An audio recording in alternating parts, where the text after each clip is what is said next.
School of Love and Gratitude.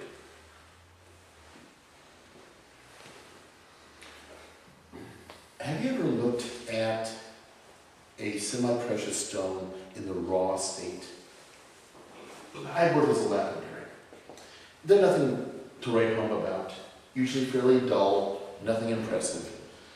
How they become beautiful is they have all those rough edges knocked off them by being abraded with something.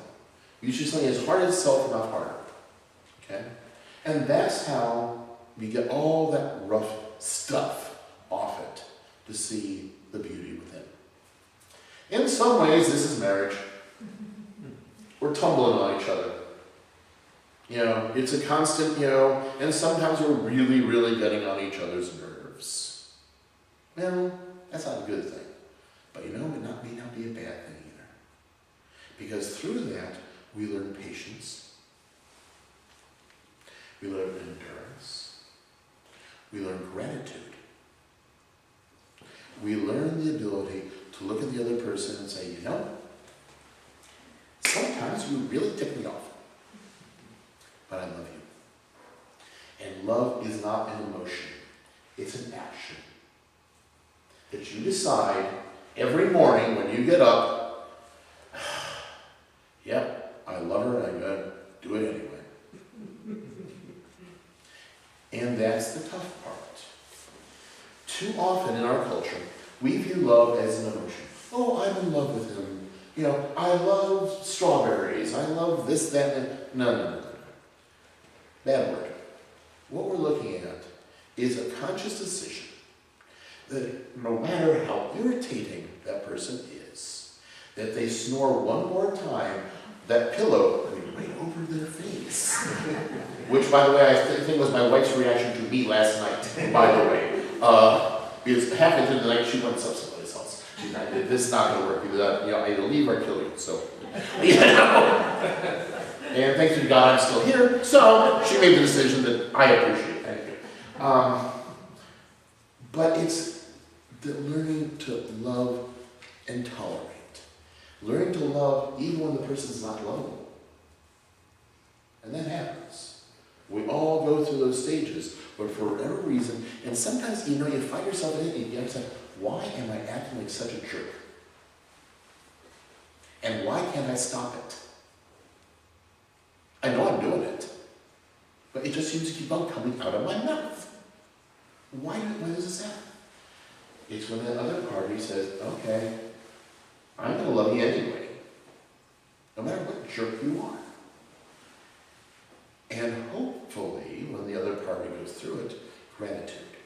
Yes, thank you. You loved me when I was completely unlovable. You had no reason to do so, other than the fact that you, through God's love, are showing to me. Think about God loving us, knowing completely, truly, down to the absolute base of our heart, what we're really like.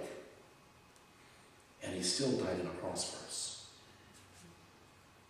He knows all our weaknesses. He knows all our petty jealousies, all our bad habits, everything down to a degree that you will never be able to imagine. And he still said, for you, for me, individually, he died on the cross. If it was just you in the universe alone with him, he has still died on the cross for you. Now think about that. That's the sort of love that we have a chance of mirroring. We don't ever have the chance of being truly ourselves. But through God's grace, we can mirror that love and give it to the other person. Is it easy? No. Not at all. Not even a little bit. But is it what God calls us to do? Now, does that mean to be a footman? No. Of course not. There's a dignity of human beings. God created you and said you were good. Read the first chapters of Genesis sometime if you don't believe me on that. He knows that you have this opportunity. This is your part of this creation. God does not create trash. there's human dignity involved. And sometimes that means calling the other party on and saying, wait a minute, no more. No more, we're not doing that. I've got to have that. And that's tough.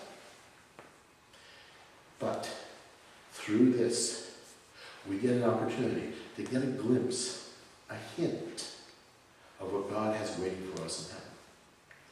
To know that through all our weaknesses, all our faults, that we can grow better and better. The Eastern concept of theosis, of that journey of love, becoming more and more Christ-like.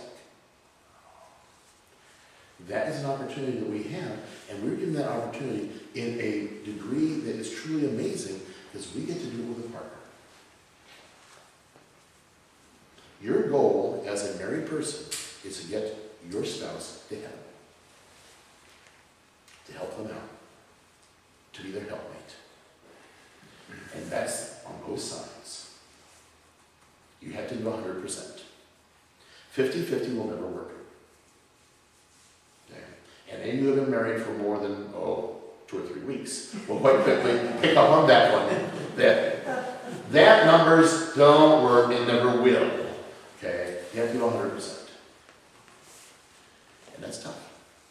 But it will be possible, and is possible, if you let the third person in your marriage do a lot of the work.